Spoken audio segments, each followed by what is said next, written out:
清湯時蔬酸辣麵，歡迎嚟到微波爐視頻，準備嘅材料冇煙嘅水麵、清湯時蔬、辣椒醬、辣椒油、醋、醬油、香油少許、大蒜、生薑、鹽、黑胡椒粉、青葱。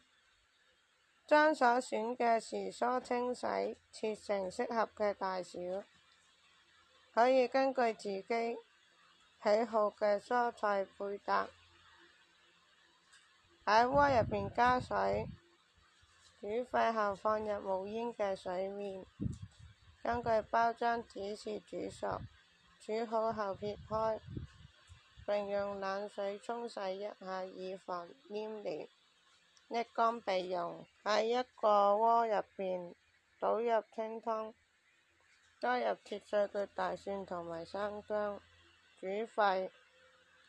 將準備好嘅時蔬放入清湯中，根據蔬菜嘅熟成時間，適時加入，煮至蔬菜乾軟化，但依然保持鮮綠色。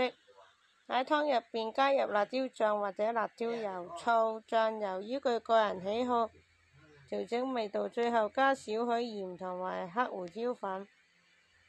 將煮好嘅麵放入碗中，然後將熱湯同埋時菜淋喺麵上邊，最後加上一啲少少切碎嘅青葱或者幾滴香油增香。